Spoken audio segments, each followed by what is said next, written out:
Здравейте, приятели, и добре дошли в моя първи клип в този канал.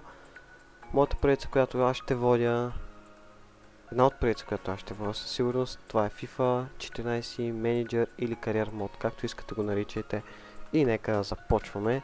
Отборът, с който аз ще водя, се нарича Борусия Дортмунд. Знаете ги. 39 милиона, страхотен бюджет и всичко, всъщност страхотни играчи имат, като нашата цел със сигурност ще е да опитаме да преборим вечния съперник последните няколко години, Байер Мюнхен. И така, нека да пробваме да видим дали ще играем в Лига Европа, поне или Шампионска лига. Играем точно така, в Лига Европа, в групата Си. ПАОК, Краснодар и Залцбург са отборите, с които сме. Тук виждате и другите групи, както виждате Ливърпул са тук, Локомотив и не знам си още кой, Шалке и Тотнам също, Виляреал. И да, нека да продължиме нататък. Така, сега да кръстя нашия менеджер. Как го кръстим?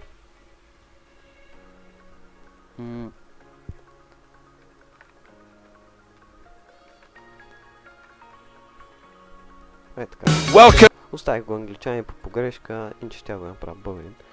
Както и да е. И нека сега да се насочим вече към кариерата ни с Борусия. И така, приятели, ето го съставът, с който разполагаме. Роман Вайдерфедер е на вратата, който вече е на, я да видим на колко точно, 34 години, германец, все пак. И така, Лукаш Пищек. Вече започваме с футболиста пред него. Десен защитник Лукас Пищек, който и вече също е той на години. Мац Хумелс, 26 годишен. Сократис, 27, двамата ни централни защитници.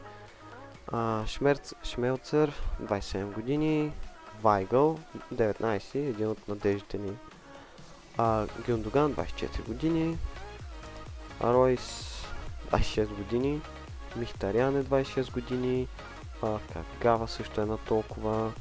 И разбира се, Пиер Емерик Обамаянг. Също Бюрки е тук, Бюрки, да, който е на 27 и сигурно ще залагаме доста често и на него.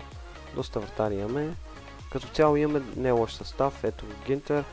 Хубави резерви имаме, не знам точно какви футболисти ще привлека, дали изобщо има нужда да привлечем футболисти. Ето го и Янозай, който 75 оверал на 20 години.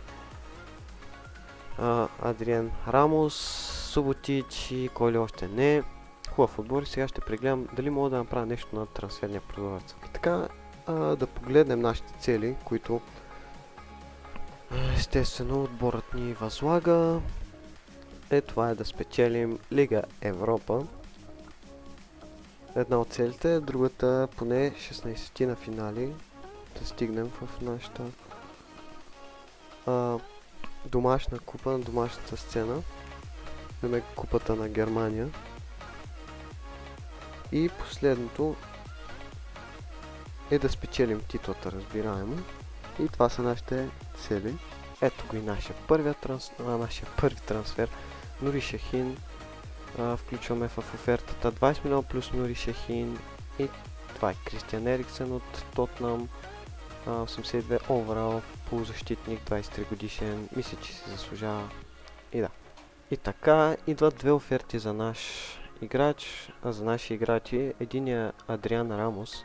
Интерес е от Олимпик Марсилия. Те дават 9 милиона, но аз не мисля, че ще е добра идея да го продавам, след като мисля, че имам само един централен нападател. И да, затова направо отказвам офертата. И отиваме към следващата, която е от Атлетико Мадрид на стойност от 20 милиона за Шинджи Кагава. И да, 26 годишния полузащитник, който бих се разделил с него, да знам.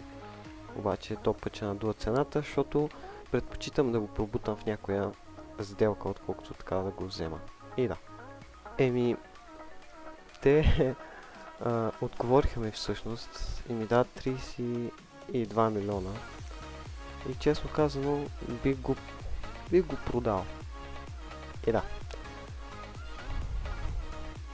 Отново оферти и едната е доста смешна, бих казал. Тотнъм предлагат 11 милиона за Пиер Емерик Обамаянг, но просто не са познали. И да.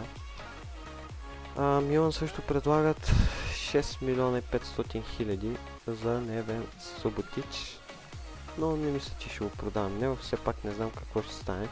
И най-вероятно в началото ще ротирам моите футболисти, докато намеря най-добрата смеска между тях. И да, ето ги тук футболистите, които опитам да привлека, но все пак не става. Поредната оферта за Суботич и ако дадат 15 милиона е просто техен. Оферта за Михтарян, която не бих приел, честно казано. Тя от Сток Сити, както виждате. Оферта за Мац Хумелс на стойност от 29 милиона. Манчестър Сити, но просто не. Освен ако не дадат 69 милиона. Не мисля, че бих го пуснал. Отказаха се.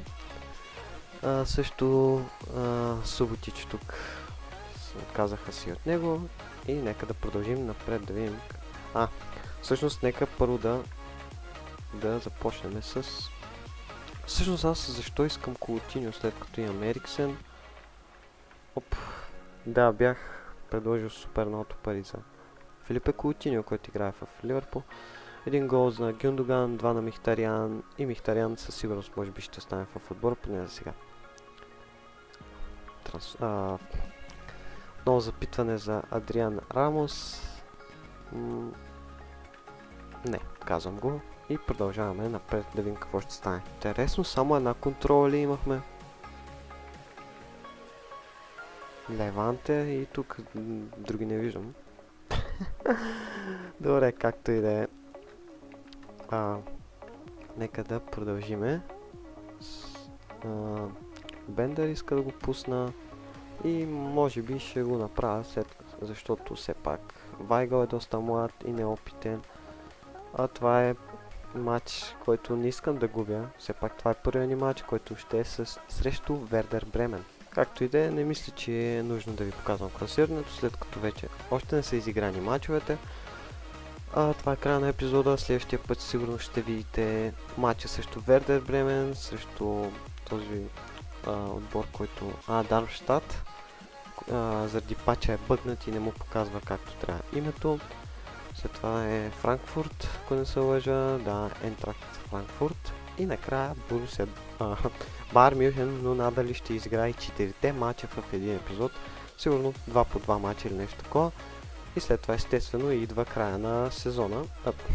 Какви глупости говоря края на сезона? Края на трансферния прозорец. И не се знае дали ще направим друг трансфер или ще чакаме зимата. Както и да има прекалено време, няма да го мислим сега.